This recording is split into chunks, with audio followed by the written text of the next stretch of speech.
जहाँ पे सरकार नहीं पहुँचती है, ना उसके अधिकारी पहुँचते हैं, वहाँ से आंकड़ा हम लेके आते हैं, वहाँ का सेवा हम देते हैं, वो आंकड़ा तैयार होता है यहाँ और वाहवाही यहाँ झारखंड का होता है। जब रोड में एक्सीडेंट होता है तो उनको मुआवजा मिलता है, लेकिन जब हम महामारी से हम इस झारखंड को आज़ाद किए, हमें एक मुआवजा नहीं मिला।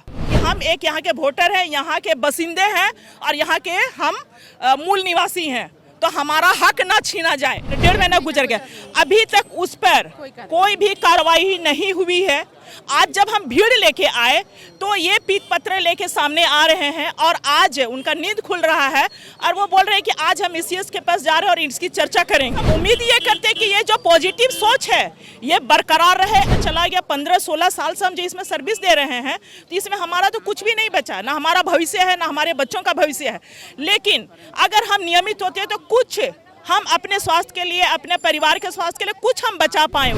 नमस्कार, आज बन्ना गुप्ता के आवास में एनएचएम कर्मी जो पूरे राज्य में लगभग 11,000 से 12,000 की संख्या में स्वास्थ्य क्षेत्र में काम कर रहे हैं, वो आज बन्ना गुप्ता के आवास पहुंचे हुए हैं। क्या मांग को लेकर पहुंचे हुए हैं और बन्ना गुप्ता से, मंत्री बन्ना गुप्ता से इनकी मुलाकात भी हुई है। क्या बातें हुई इन्हीं से सुनते हैं। स्वास्थ्य मंत्री से बात हुई, क्या करेंगे? सर, अभी तो हम लोग को सकारात्मक बातें हुई हैं। कल 5 सदस्यीय टीम बुलाए हैं सर कि हम लोग को क्या मतलब कि नेगेटिव हुआ या पॉजिटिव हुआ, इस पर बात करने के लिए कल हम लोग को बुलाए हैं सर। 17 अक्टूबर को ही उन्होंने पीत पत्र लिखा था, लेकिन अभी तक इस पर कार्रवाई नहीं हुई। लेकिन सर बोले हैं कि कल श्योर कार्रवाई हो जाएगी। आप लोग कल 10 बजे पहुँचे, 5 सदस्यीय टीम। क्या बात है? स्वास्थ्य मंत्री का सोच है जो वो पॉजिटिव की तरफ इंगित करता है, बरसरते जो अपनी बातों को बोले हैं वो हमारे ऊपर इम्प्लीमेंट करे उसको, बस यही उम्मीद हम स्वास्थ्य मंत्री से हम करते हैं। जो पीत हम लोग लगभग यहाँ 4 से 5 हज़ार के लगभग हम लोग कर्मी यहाँ पे पहुँचे हुए हैं। मांग क्या है? हमारी मांग है कि ऑल एनएचएम कर्मी जो है, जो 15-16 साल से अल्प मानदेय पे हम जो काम कर रहे हैं, तो सारे एनएचएम कर्मी को नियमित किया जाए। क्या फायदा होगा? नियमित करने से हमें ये फ़ायदा होगा कि अभी जो सरकार की जो पेंशन योजना है, कम से कम वो हमें मिल जाएगा। नौकरी अभी अगर हम नियमित होते हैं तो हमारा उसमें भविष्य ऐसे भी सुरक्षित तो बहुत कम आपका है, लेकिन एक सम्मान के साथ में हम अपना एक जॉब करके हम एक रिटायरमेंट हम ले सकते हैं। और रिटायरमेंट के बाद, क्योंकि हमारा उम्र तो इसमें चला गया 15-16 साल से हम जो इसमें सर्विस दे रहे हैं, तो इसमें हमारा तो कुछ भी नहीं बचा, ना हमारा भविष्य है, ना हमारे बच्चों का भविष्य है। लेकिन अगर हम नियमित होते हैं तो कुछ हम अपने स्वास्थ्य के लिए, अपने परिवार के स्वास्थ्य के लिए कुछ हम बचा पाएँ उसमें। और अभी जो सीएम हमारे लिए जो काम किए हैं पेंशन योजना, तो शायद वो लाभ हमें मिल जाए तो शायद हमारा परिवार या हम सुरक्षित हो पाएँ इसमें। तो ये पत्र भी लिखा था मंत्री जी ने अपर सचिव को, 17 तारीख को ही लिखा गया था। उस और कोई भी बात हुई कि नहीं, कुछ भी नहीं। ये एक तरह से कहा जाए कि संवेदनहीनता की ही बात इसमें आती है, क्योंकि जो पीत पत्र जो लिखा गया स्वास्थ्य मंत्री के माध्यम से, तो उस पर 1 महीना गुजर, 1 महीना बल्कि क्या 2 महीने, 1.5 महीना गुजर गया, अभी तक उस पर कोई भी कार्रवाई नहीं हुई है।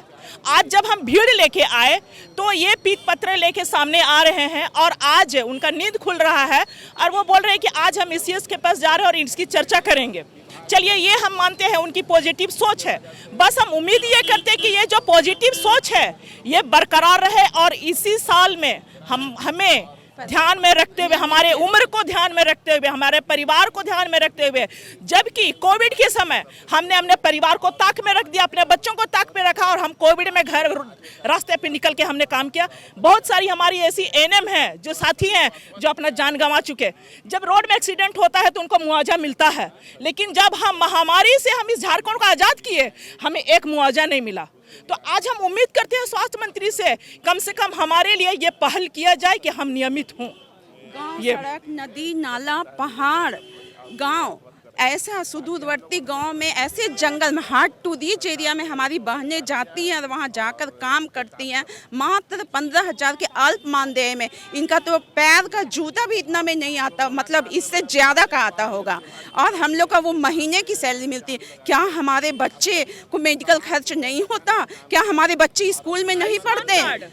क्या सारे यहाँ की जो जनता है उनके लिए आयुष्मान कार्ड बन रहा है, लेकिन बहुत दुर्भाग्य की बात है कि स्वास्थ्य कर्मी है, जो हम स्वास्थ्य कर्मी हैं, हमारे लिए जो नहीं स्वास्थ्य जो कार्ड है, आयुष्मान कार्ड है, वो हमारे लिए नहीं है। कितनी दुर्भाग्य की बात है। क्या हम बीमार नहीं पड़ते? क्या हमारे परिवार बीमार नहीं पड़ते?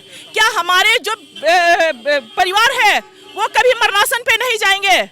यहाँ तक कि जब हमारे एनएचएम कर्मी जो मरते हैं तो उनका अंतिम संस्कार के लिए भी हमें कोई किसी तरह का कोई मुआवजा नहीं मिलता है। ये बड़ी दुर्भाग्य की बात है। लेकिन हम ये आश्वस्त आज हुए हैं कि स्वास्थ्य मंत्री हमारे लिए पॉजिटिव है, हम विश्वास रखते हैं और वो हमारे लिए कार्य करेंगे।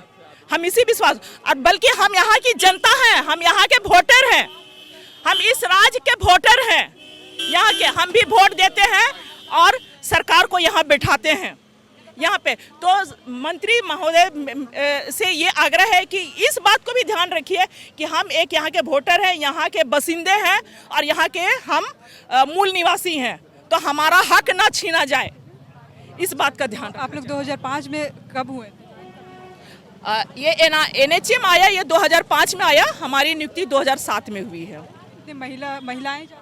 हाँ, महिलाएं यहाँ पे ज़्यादा है, लगभग 4,500 के लगभग यहाँ महिलाएं का। हाँ, सभी ग्रामीण क्षेत्र, शहरी से लेकर ग्रामीण क्षेत्र, सुदूर ग्रामीण इलाका जहाँ पे सरकार नहीं पहुँचती है, ना उसके अधिकारी पहुँचते हैं, वहाँ से आंकड़ा हम लेके आते हैं, वहाँ का सेवा हम देते हैं, वो आंकड़ा तैयार होता है यहाँ और वाहवाही यहाँ झारखंड का होता है। तो लेकिन हमारे लिए कुछ नहीं है। तो उम्मीद बस यही हम स्वास्थ्य मंत्री से करते हैं, जो उनका सोच है आज पॉजिटिव, वो बस इम्प्लीमेंट हो। विवेकानंद विद्या मंदिर स्कूल एक CBSE affiliated English medium coed school है। हम शिक्षा के साथ संस्कार देते हैं। thefollowup.in. Like, share and subscribe. www.thefollowup.in